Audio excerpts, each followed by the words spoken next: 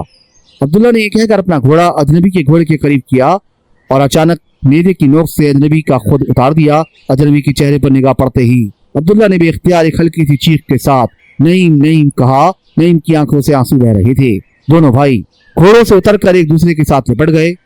بہت بے وقوف ہو تم، عبداللہ نے نعیم کی پیشانی پر بوسہ دیتے ہوئے کہا۔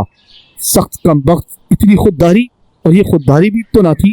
تم نے تھوڑی بہت عقل سے کام لیا ہوتا اور یہ سوچا ہوتا کہ گھر میں والدہ انتظار کر رہی ہوں گی، تمہارا بھائی تمہیں دنیا بھر میں تلاش کرتا پھرتا ہوگا اور عذرا بھی ہر روز بستی کے اونچے اونچے ٹیلوں پر چڑھ کر تمہاری راہ دیکھتی ہوگی، لیکن تم نے کسی کی پرواہ نہ کی۔ خدا جانے کہاں رک پوچھ رہے نعیم، تم نے یہ کیا کیا؟ نعیم کوئی جواب دینے کے بجائے بھائی کے سامنے خاموش کھڑا رہا۔ اس کی آنکھیں اس کے دل کی کیفیت کی آئینہ دار تھیں۔ عبداللہ اس کی خاموشی سے متاثر ہوا۔ نعیم کو ایک بار پھر سینے سے لگا لیا اور کہا، تم بولتے نہیں، تم مجھ سے اتنے ہی متنفر تھے کہ منہ چھپا کر میرے قریب سے گزر گئے۔ نعیم، خدا کے لیے کچھ منہ سے بولو، تم کہاں سے آئے اور کدھر جا رہے ہو؟ میں نے سندھ جا کر تمہاری تلاش کی لیکن وہاں بھی تمہارا پتہ نہ چلا، تم گھر کیوں نہ پہنچے؟ نعیم نے ایک ٹھنڈی سانس لی اور کہا، بھائی، خدا کو میرا گھر پہنچنا منظور نہ تھا۔ آخر تم کہاں رہے؟ عبداللہ نے پوچھا۔ نعیم نے اس کے جواب میں اپنی سرگزشت مختصر طور پر بیان کی، لیکن اس میں اس نے زلیخا کا تذکرہ نہ کیا اور نہ ہی بتایا کہ وہ گزشتہ رات گھر کی چار دیواری کے باہر کھڑا تھا۔ جب نعیم نے اپنی سرگزشت ختم کی تو دونوں بھائی دیر تک ایک دوسرے کو دیکھتے رہے۔ عبداللہ نے پوچھا، تم قید سے رہا ہونے کے بعد گھر کیوں نہ آئے؟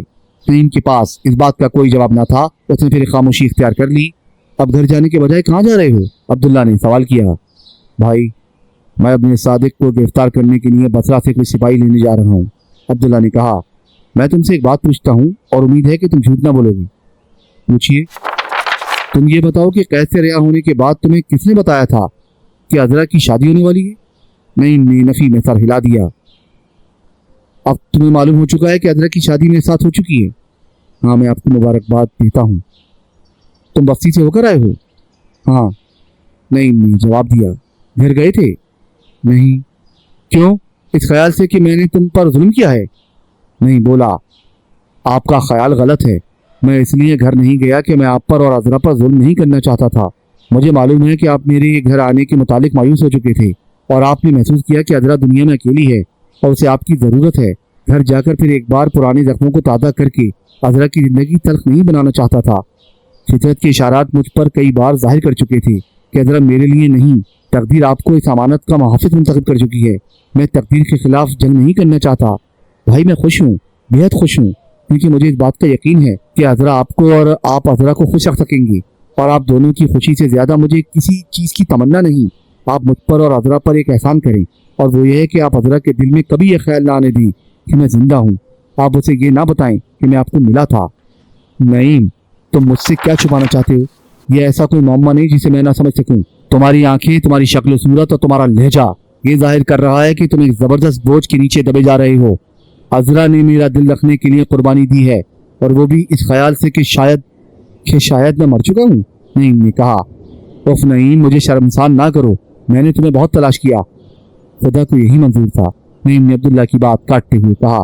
نعیم، تم یہ خیال کرتے ہو کہ میں عبداللہ آگے کچھ نہ کہہ سکا، اس کی آنکھوں میں آنسو بھر آئے۔ وہ بھائی کے سامنے ایک بے گناہ مجرم کی طرح کھڑا تھا۔ نعیم نے کہا، بھائی تم ایک معمولی بات کو اس قدر اہمیت کیوں دے رہے ہو؟ عبداللہ نے جواب دیا، کاش یہ ایک معمولی بات ہوتی۔ نعیم، یہ والدہ کی وصیت تھی کہ عذرا کو اکیلا نہ چھوڑنا، لیکن وہ تمہیں بھولی نہیں، وہ تمہاری ہے۔ میں تمہاری اور عذرا کی خوشی کے لیے اسے طلاق دے دوں گا۔ تم دونوں کے اجڑے ہوئے گھر کو بسا کر جو اطمینان مجھے حاصل ہوگا وہ میں ہی جانتا ہوں۔ بھائی خدا کے لیے ایسا نہ کہیں، ایسا کرنے سے ہم تینوں کی زندگی تلخ ہو جائے گی۔ میں خود اپنی نظروں میں پست ہو جاؤں گا۔ ہمیں اب تقدیر پر شاکر رہنا چاہیے۔ لیکن میرا ضمیر مجھے کیا کہے گا؟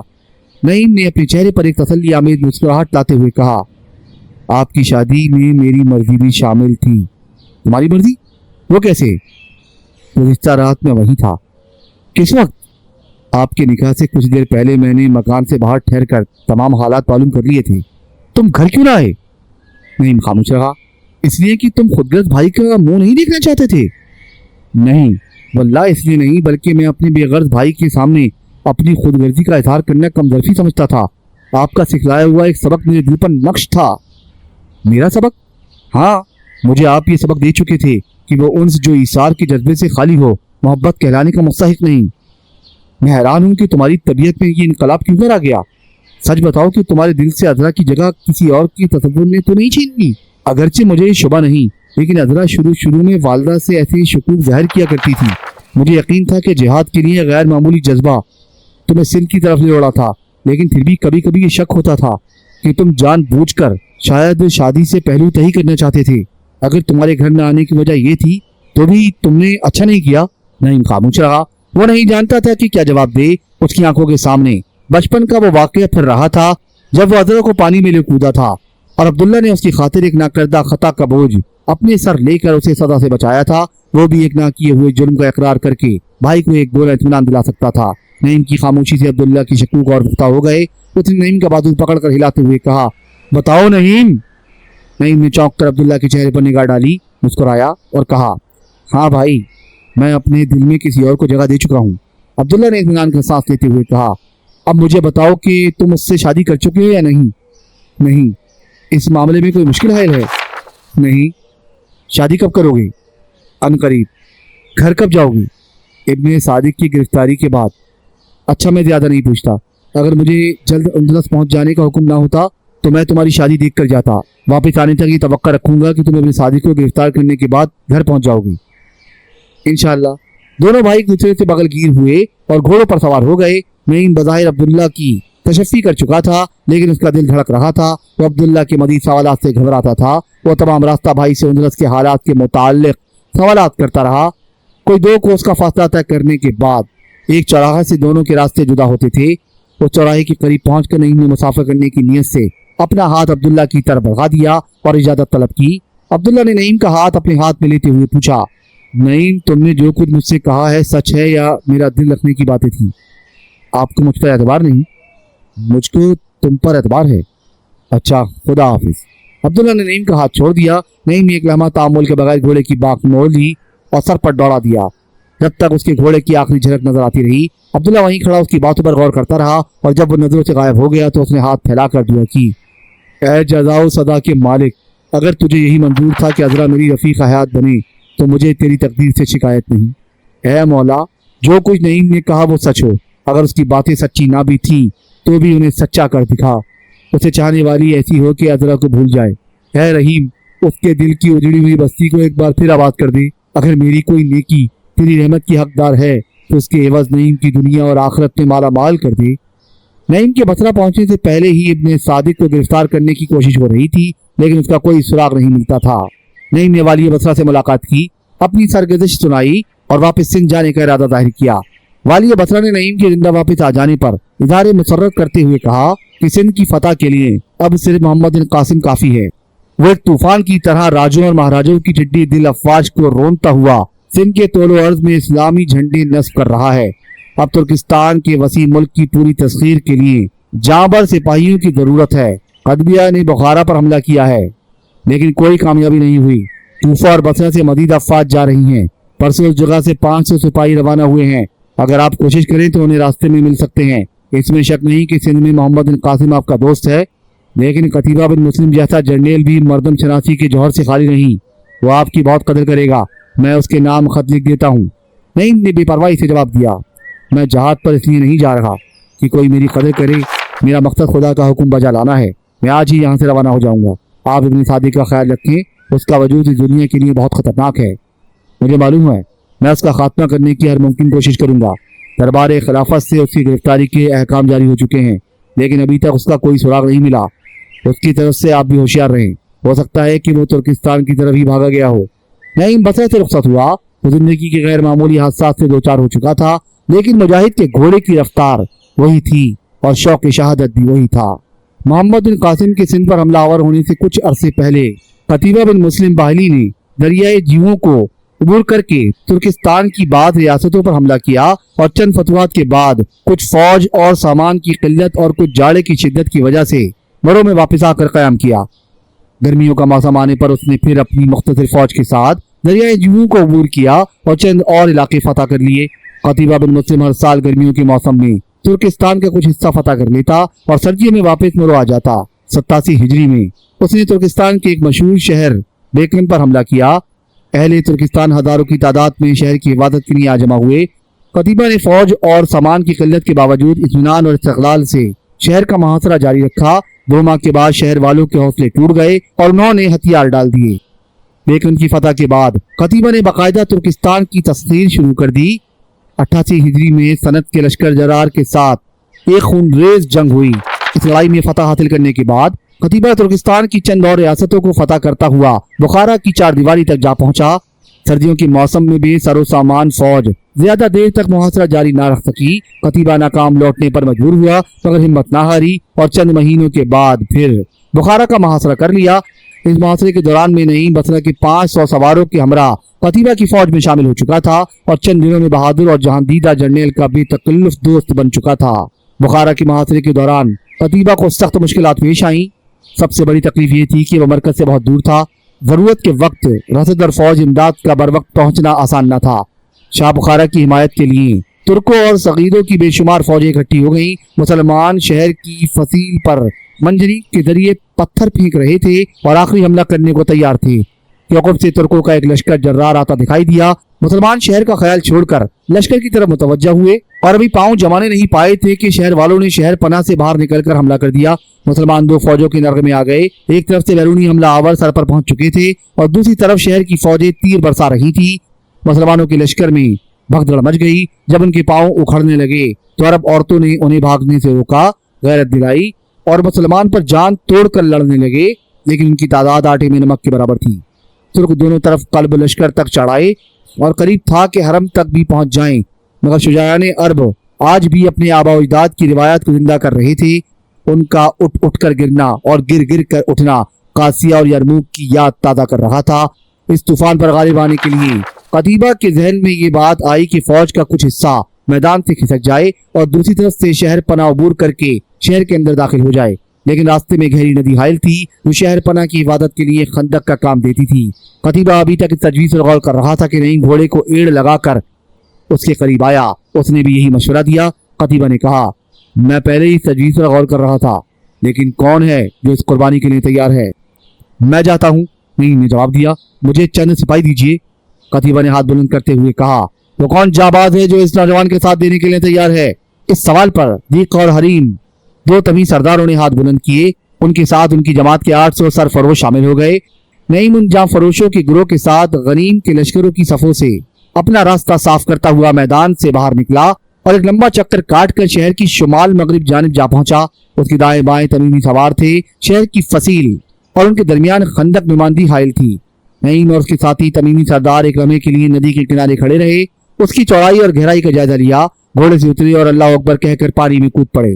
فصیل کے اندر ایک بہت بڑا درخت تھا جس کا ایک تنا فصیل کے اوپر سے ہوتا ہوا خندق کی طرف جھکا ہوا تھا۔ نعیم نے دوسرے کنارے پر پہنچ کر اس تنے پر کمند ڈالی اور درخت پر چڑھ کر فصیل کے اوپر جا پہنچا اور وہاں سے رسی کی سیڑھی پھینک دی۔ نقی اور حریم اس سیڑھی کے سہارے فصیل پر پہنچے اور چند اور سیڑھیاں پھینک دی۔ اس ندی کے دوسرے کنارے مجاہدین باری باری خندق عبور کر کے فصیل پر چڑھنے لگے۔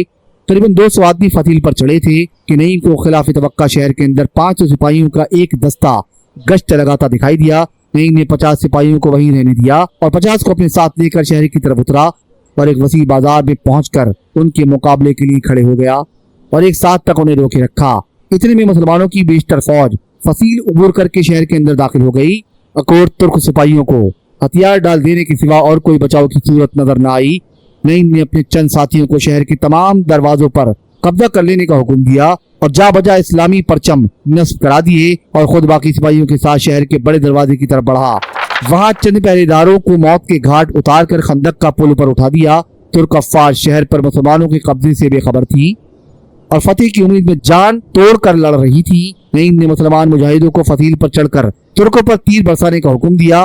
شہر کی طرف سے تیروں کی بارش نے ترکوں کو بدحواس کر دیا۔ انہوں نے پیچھے مڑ کر دیکھا تو شہر پر مسلمان تیر انداز اور اسلامی پرچم لہراتے ہوئے نظر آئے۔ ادھر قتیبہ نے یہ منظر دیکھ کر سخت حملے کا حکم دیا۔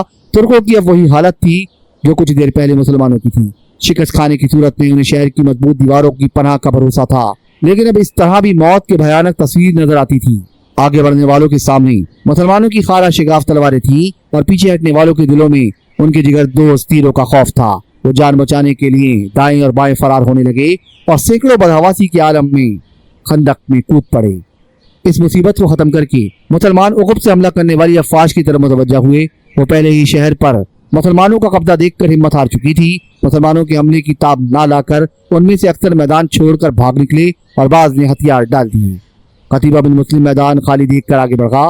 شہر کے دروازے پر پہنچ کر گھوڑے سے اترا اور بارگاہ الہی میں سر بسجود ہو گیا۔ نعیم نے اندر سے خندق کا پل ڈال دینے کا حکم دیا اور دقی اور حریم کو ساتھ لے کر بہادر سپاہ سالار کے استقبال کے لیے آگے بڑھا۔ قتیبہ بن مسلم فرتے انبساط سے ان تینوں مجاہدوں کے ساتھ باری باری بغل گیر ہوا۔ زخموں کی مرہم پٹی اور شہداء کی تجہیز و تکفین کے بعد مال غنیمت اکٹھا کیا گیا اور اس کا 5واں حصہ بیت المال میں روانہ کر کے باقی فوج میں تقسیم کیا گیا۔ بخارا کی فتح کے بعد قتیبہ بن مسلم کے ساتھ ساتھ نعیم کے نام کا بھی چرچا ہونے لگا۔ اس کے دل کے پرانے زخم آہستہ آہستہ مٹ چکے تھے اور اس کے بلند منصوبے لطیف خیالات کو شکست دے چکے تھے۔ ان حالات میں اس کے لیے تلوار کی جھنک جن سے لطیف کی سہانی راگنی سے زیادہ دلکش ہوتی گئی اور بھائی اور عذرا کی خوشی کا تصور اپنی خوشی سے زیادہ محبوب نظر آنے لگا۔ اس کی دعائیں زیادہ تر انہی کے لیے ہوتی۔ جب کبھی تھوڑی بہت فرصت ملنے پر اسے سوچنے کا موقع ملتا تو اسے خیال آتا شاید بھائی نے عذرا کو بتا دیا ہوگا کہ میں زندہ ہوں، شاید وہ اس میرے متعلق باتیں کرتے ہوں گے۔ عذرا کو شاید یہ یقین بھی آ گیا ہو کہ میں کسی اور پر فدا ہو چکا ہوں، وہ مجھے دل میں کوستی ہوگی، اب تو شاید مجھے بھول بھی گئی ہو۔ ہاں، مجھے بھول جانا ہی اچھا ہے۔ ان خیالات کا خاتمہ پرخلوص دعاؤں کے ساتھ ہوتا۔ 3 سال اور گزر گئے۔ قتیبہ کی افواج فتح و نصرت کے پرچم اڑاتی ہوئی ترکستان کی چاروں اطراف پھیل رہی تھی۔ نعیم غیر معمولی شہرت کا مالک بن چکا تھا۔ قتیبہ نے ایک خط دربار خلافت میں لکھتے ہوئے نعیم کے متعلق تحریر کیا: میں اس نوجوان پر اپنی فتویٰ سے زیادہ ناز کرتا ہوں۔ 91 ہجری میں ترکستان کے بہت سے ممالک میں بغاوت کی آگ کے شعلے بلند ہوئے۔ اس آگ کو سلگا کر دور سے تماشا دیکھنے والا وہی ابن صادق تھا جس کی شخصیت سے ہم کئی بار متعارف ہو چکے ہیں۔ ابن صادق کو نعیم کے رہا ہو جانے کے بعد اپنی جان کی فکر دامنے گیر ہوئی۔ قلعہ چھوڑ کر بھاگا، راستے میں بدنصیب بھتیجی ملی لیکن اس نے چچا کی قید پر موت کو ترجیح دی۔ ابن صادق کو اب اپنی جان کا خطرہ تھا۔ اس نے اپنے عقیدت مندوں کے ساتھ ترکستان کا رخ کیا۔ وہاں پہنچ کر وہ اپنی منتشر جماعت کو منظم کرتا رہا اور کچھ تقویت حاصل کرنے کے بعد ترکستان کے شکست خوردہ شہزادوں کو مسلمانوں کے خلاف منظم کر کے ایک فیصلہ کن جنگ کی ترغیب دینے لگا۔ نزاق نامی ایک شخص ترکستان کے نہایت بااثر افراد میں سے تھا۔ ابن صادق نے اس سے ملاقات کی اور اپنے خیالات کا اظہار کیا۔ نزاق پہلے ہی بغاوت پھیلانے کی کوشش کر رہا تھا۔ اسے ابن صادق جیسے مشیر کی ضرورت تھی۔ فطرتاً دونوں ایک ہی جیسے تھے۔ نزاق کو ترکستان کا بادشاہ بننے کی ہوس تھی اور ابن صادق نہ صرف ترکستان بلکہ تمام اسلامی دنیا میں اپنے نام کی شہرت چاہتا تھا۔ نزاق نے وعدہ کیا کہ اگر وہ ترکستان پر قابض ہو گیا تو اسے اپنا وزیر اعظم بنا لے گا اور ابن صادق نے اسے اپنی کامیابی کی امید دلائی۔ ترکستان کے باشندے قتیبہ کے نام سے کانپتے تھے اور بغاوت کے نام سے گھبراتے تھے، لیکن ابن صادق کی چکنی چپڑی باتیں بے اثر ثابت نہ ہوئی۔ وہ جس کے پاس جاتا یہ کہتا: تمہارا ملک تمہارے واسطے ہے، کسی غیر کا اس پر کوئی حق نہیں، ایک عقل مند کسی غیر کی حکومت گوارا نہیں کر سکتا۔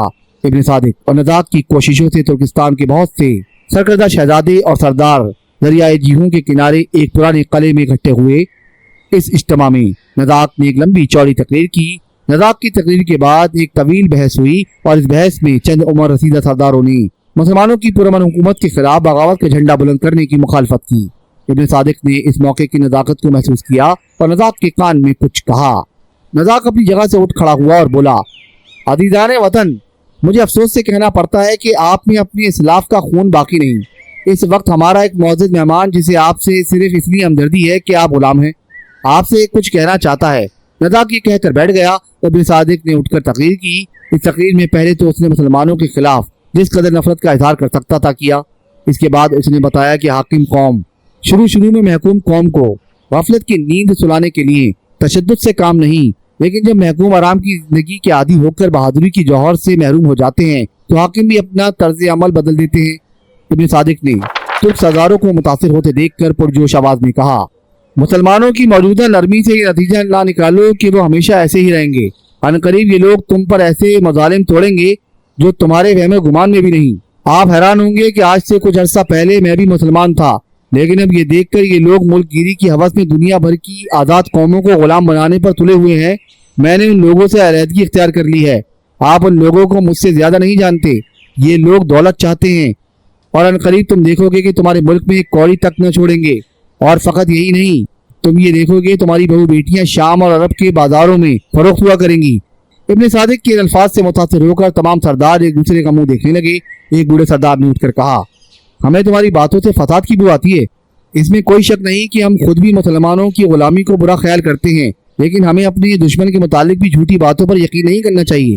یہ ایک بہتان ہے کہ مسلمان محکوم قوم کی عزت اور دولت کی حفاظت نہیں کرتے۔ میں نے ایران جا کر دیکھا ہے کہ وہ لوگ مسلمانوں کی حکومت میں اپنی حکومت سے زیادہ خوش ہیں۔ عزیزان وطن، ہمیں نزاق اور اس شخص کی باتوں میں آ کر لوہے کی چٹان کے ساتھ پھر ایک بار ٹکر لینے کی کوشش نہیں کرنی چاہیے۔ اگر مجھے اس نئی جنگ کی فتح کی تھوڑی سی بھی امید نظر آتی تو میں سب سے پہلے بغاوت کا جھنڈا بلند کرتا، لیکن میں یہ جانتا ہوں کہ ہم اپنی بہادری کے باوجود اس قوم کا مقابلہ نہیں کر سکتے جس کے سامنے روما اور ایران جیسی طاقتوں کو سرنگو ہونا پڑا۔ جس قوم کے عزم کے سامنے دریا اور سمندر سمٹ کر رہ جاتے ہیں اور آسمان سے باتیں کرنے والے پہاڑ سرنگو ہو جاتے ہوں تو اس قوم پر فتح حاصل کرنے کا خیال بھی دل میں نہیں لاؤ۔ میں مسلمانوں کی طرفداری نہیں کرتا، لیکن یہ ضرور کہوں گا کہ اس بغاوت کا انجام سوائے اس کے کچھ اور نہیں ہو سکتا کہ ہماری رہی صحیح طاقت بھی ختم ہو جائے، ہزاروں بچے یتیم اور ہزاروں عورتیں بیوہ ہو جائیں۔ نزاق قوم کے گلے پر چھری چلا کر اپنی شہرت چاہتا ہے اور اس شخص کو میں نہیں جانتا کہ اس کا مقصد کیا ہے۔ ابن صادق ایسے عدادات کا جواب پہلے ہی سوچ کر آیا تھا۔ اس نے ایک بار سامعین کو اپنی طرف متوجہ کیا اور تقریر شروع کی۔ وہ اس عمر رسیدہ سردار کے مقابلے میں بہت زیادہ خرانٹ تھا، بجائے اس کے کہ وہ اشتعال میں آتا۔ اس نے چہرے پر ایک مصنوعی مسکراہٹ پیدا کرتے ہوئے اس کے اعتراضات کا جواب دینا شروع کیا۔ اس کی منطق کچھ ایسی تھی کہ بوڑھے سردار کے دلائل لوگوں کو محض وہمہ نظر آنے لگے۔ تمام بڑے سردار اس کے الفاظ کی جادو میں آ گئے اور جلسہ آزادی اور بغاوت کے بلند نعروں پر ختم ہوا۔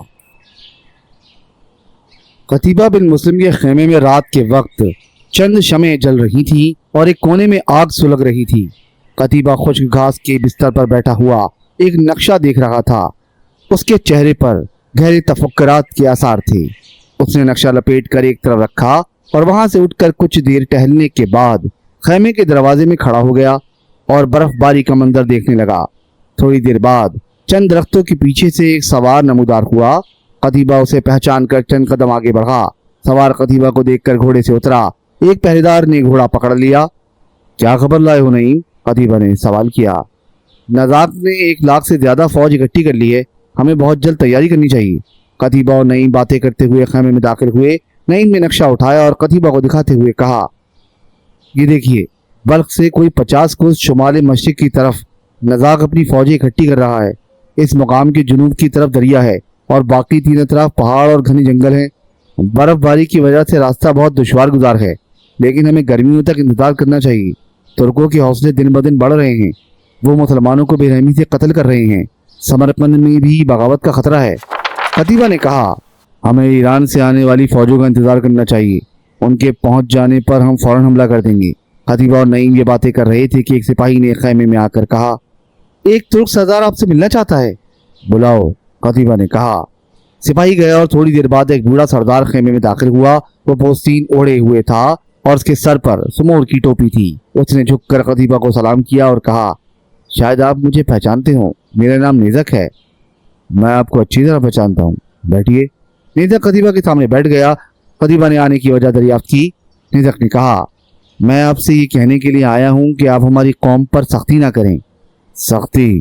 قتیبہ نے تیوری چڑھاتے ہوئے کہا، ان کے ساتھ وہی سلوک کیا جائے گا جو باغیوں کے ساتھ کیا جاتا ہے۔ انہوں نے مسلمان عورتوں اور بچوں کا خون بہانے سے بھی دریغ نہیں کیا۔ لیکن وہ باغی نہیں ہیں، لیڈر نے سنجیدگی سے جواب دیا۔ وہ بے وقوف ہیں۔ اس بغاوت کی تمام تر ذمہ داری آپ کے ایک مسلمان بھائی پر عائد ہوتی ہے۔ ہمارا بھائی؟ وہ کون ہے؟ ابن صادق، لیڈر نے جواب دیا۔ نعیم جو اس وقت شمع کی روشنی میں نقشہ دیکھ رہا تھا، ابن صادق کا نام سن کر چونک پڑا۔ ابن صادق؟ اس نے لیڈر کی طرف متوجہ ہو کر کہا۔ ہاں ابن صادق۔ وہ کون ہے؟ خطیبہ نے سوال کیا۔ لیڈر نے جواب دیا، میں اس کے متعلق اس سے زیادہ کچھ نہیں جانتا کہ اسے ترکستان آئے ہوئے 2 سال ہو گئے ہیں اور اس نے اپنی جادو بیانی سے ترکستان کے تمام سرگردہ لوگوں کو آپ کی حکومت کے خلاف بغاوت پر آمادہ کر لیا ہے۔ میں اس کے متعلق بہت کچھ جانتا ہوں، نعیم نے نقشہ پلٹتے ہوئے کہا۔ کیا آج کل وہ نزاق کے ساتھ ہے؟ نہیں، وہ کوکن کی قرب و جوار میں پہاڑی لوگوں کو جمع کر کے نزاق کے لیے ایک فوج تیار کر رہا ہے۔ ممکن ہے وہ حکومت چین سے مدد حاصل کرنے کی کوشش کرے، نعیم نے قتیبہ کو مخاطب کرتے ہوئے کہا۔ میں بہت دیر سے اس شخص کی تلاش میں ہوں، مجھے معلوم نہیں کہ وہ مجھ سے اتنا قریب ہے۔ آپ مجھے اجازت دیں، اسے فوراً گرفتار کر لینا نہایت ضروری ہے۔ لیکن مجھے بھی تو کچھ معلوم ہو کہ وہ کون ہے۔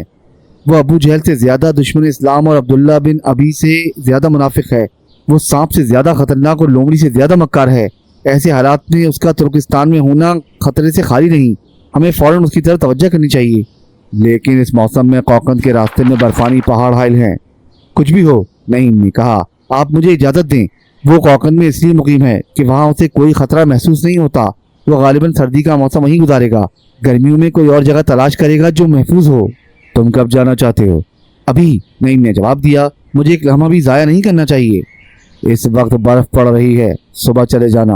ابھی تم ایک لمبے سفر سے آ رہے ہو، کچھ دیر آرام کر لو۔ مجھے اس وقت تک آرام نہیں آئے گا جب تک یہ موذی زندہ ہے۔ میں ابھی ایک لمحہ بھی ضائع کرنا گناہ خیال کرتا ہوں۔ مجھے آپ اجازت دیجیے۔ یہ کہہ کر نعیم اٹھ کھڑا ہوا۔ اچھا، اپنے ساتھ 2 سپاہی لیتے جاؤ، لیڈر نے حیران ہو کر کہا۔ آپ انہیں کوکن بھیج رہے ہیں اور صرف 2 سپاہیوں کے ساتھ؟ آپ پہاڑی قوموں کی لڑائی کے طریقوں سے واقف ہیں۔ وہ بہادری میں دنیا کی کسی قوم سے کم نہیں۔ انہیں اچھی خاصی فوج کے ساتھ جانا چاہیے۔ ابن صادق کے پاس ہر وقت 500 مسلح جوان رہتے ہیں اور اب تک پتہ نہیں اس نے کتنی افواج اکٹھی کر لی ہوگی، نعیم نے کہا۔ ایک بزدل سالار اپنے سپاہیوں میں بہادری کے جوہر پیدا نہیں کر سکتا۔ اگر اس فوج کا سالار ابن صادق ہے تو مجھے اتنے سپاہیوں کی بھی ضرورت نہیں۔ خطیبہ نے ذرا سوچنے کے بعد نعیم کو 300 سپاہی لے جانے کا حکم دیا اور اسے چند ہدایت دینے کے بعد روانہ کیا۔ 1 ساعت گزر جانے کے بعد خطیبہ اور نیزہ خیمے کے باہر کھڑے نعیم کو مختصر سی فوج کے ساتھ سامنے ایک پہاڑ پر سے گزرتے ہوئے دیکھ رہے تھے۔ بہت بہادر لڑکا ہے، نیزک نے قتیبہ سے کہا۔ ہاں، وہ ایک مجاہد کا بیٹا ہے، قتیبہ نے جواب دیا۔ میں پوچھ سکتا ہوں کہ آپ لوگ اتنے بہادر کیوں ہیں؟ نیزک نے پھر سوال کیا۔ کیونکہ ہم موت سے نہیں ڈرتے۔ موت ہمارے لیے ایک اعلیٰ زندگی کا پیغام ہے، اللہ کے لیے زندہ رہنے کی تمنا اور اللہ کے لیے مرنے کا حوصلہ پیدا کرنے کے بعد کسی شخص کے دل میں بڑی سے بڑی طاقت کا خوف نہیں رہتا۔ ہاں، ہر وہ شخص جو سچے دل سے توحید اور رسالت پر ایمان لے آتا ہے۔ ابن صادق کوکن کے شمال میں ایک محفوظ مقام پر پناہ گزین تھا۔ ایک وادی کے چاروں طرف بلند پہاڑ اس کے لیے ایک ناقابل تسخیر فصیل کا کام دے رہے تھے۔ پہاڑوں کے سرکش لوگ چھوٹی چھوٹی جماعتوں میں اس وادی میں جمع ہو رہے تھے۔ ابن صادق ان لوگوں کو مختصر راستوں سے نزاق کے پاس روانہ کر رہا تھا۔ اس کے جاسوس اسے مسلمانوں کی نقل و حرکت سے باخبر رکھتے تھے۔ ابن صادق کو اس بات کی تسلی تھی کہ مسلمان سردیاں ختم ہونے تک لڑائی شروع نہیں کر سکیں گے۔ اسے اس بات کا بھی اطمینان تھا کہ اول تو اتنی دور رہ کر مسلمان اس کی سازشوں سے واقف نہیں ہو سکتے، اور اگر یہ انکشاف ہو بھی جائے تو بھی وہ سردیوں میں اس طرف نہیں آ سکتے، اور سردیوں کے بعد اگر انہوں نے ادھر کا رخ کیا تو خدا کی زمین بہت وسیع ہے۔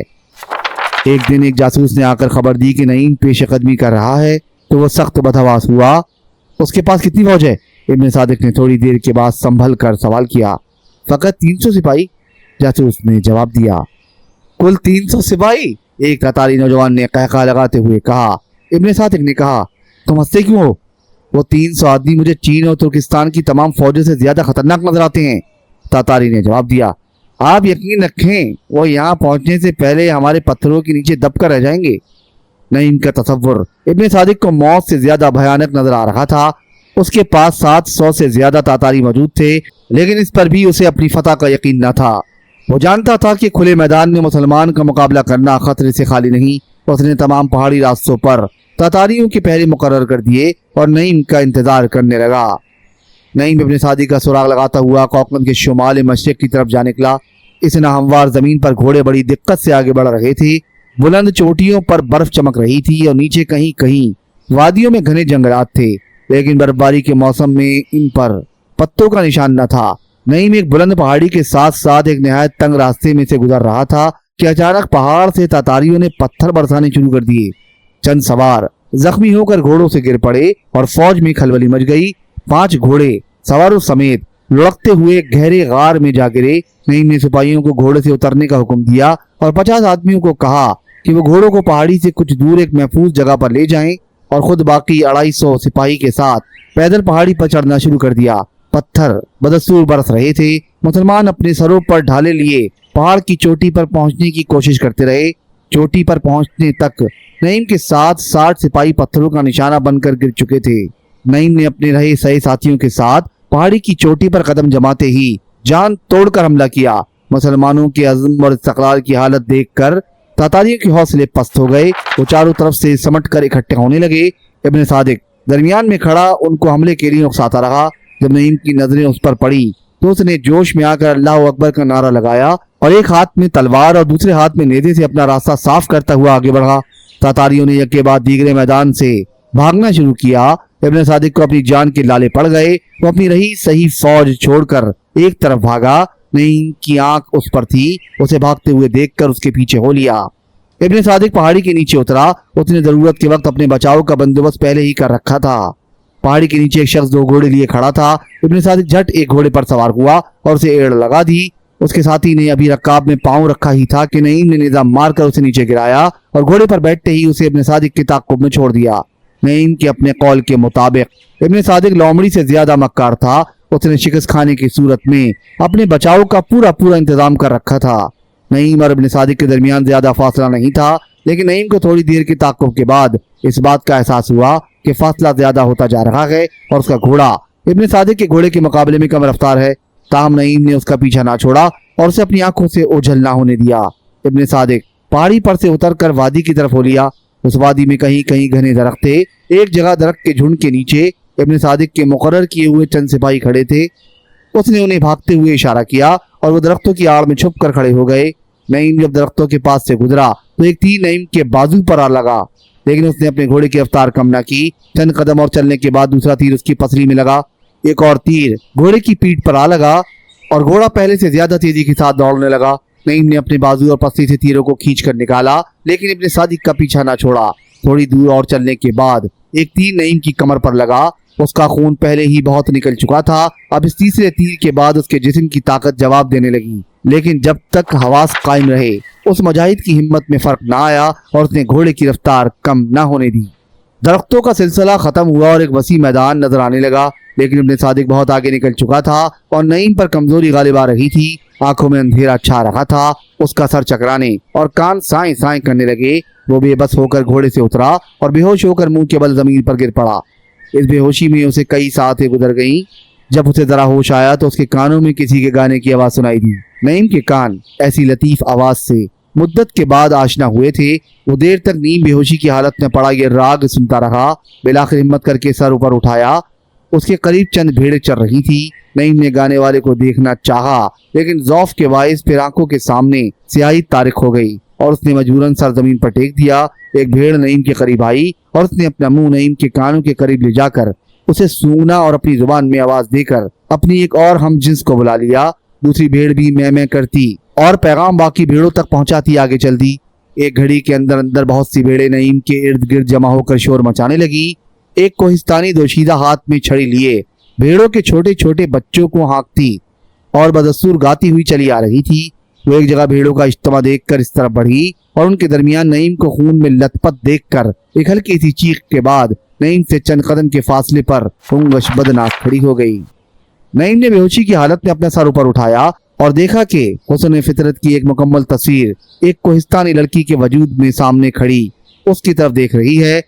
اس کے لمبے قد کے ساتھ جسمانی صحت اور تناسب اعضاء اس کے معصوم حسن میں اضافہ کر رہے تھے۔ اس کے موٹے اور کھردرے کپڑے کا بنا ہوا لباس تسنہ سے بے نیاز تھا۔ اس نے سمور کا ایک بڑا ٹکڑا گردن کے گرد لپیٹ رکھا تھا، سر پر ایک ٹوپی تھی۔ حسینہ کا چہرہ ذرا لمبا تھا، لیکن یہ لمبائی فقط اس قدر تھی جتنی کہ ایک حسین چہرے کو سنجیدہ بنا دینے کے لیے ضروری ہو۔ بڑی بڑی سیاہ اور چمکدار آنکھیں، پتلے اور نازک ہونٹ جن کی شگفتگی گلے نو بہار سے کہیں زیادہ جاذب نظر تھی، کشادہ پیشانی اور مضبوط تھوڑی، تمام مل کر اس حسینہ میں بہار حسن کے علاوہ وہ روب حسن بھی پیدا کر رہے تھے، اور یہ ظاہر ہوتا تھا کہ حسن کے متعلق مشرق اور مغرب کا تخیل رنگ و بو کے اس دل فریب پیکر پر آ کر ختم ہو جاتا ہے۔ نعیم کو ایک نگاہ وزرا اور دوسری میں زلیخا دکھائی دی۔ نوجوان لڑکی نعیم کے جسم پر خون کے نشانات دیکھنے اور کچھ دیر بدحواسی کے عالم میں خاموش کھڑے رہنے کے بعد جرأت کر کے آگے بڑھی اور بولی، آپ زخمی ہیں؟ نعیم ترکستان میں رہ کر تاتاری زبان پر کافی عبور حاصل کر چکا تھا۔ اس نے دوشیزہ کے سوال کا جواب دینے کے بجائے اٹھ کر بیٹھنا چاہا، لیکن پھر ایک چکر آیا اور وہ بے ہوش ہو کر گر پڑا۔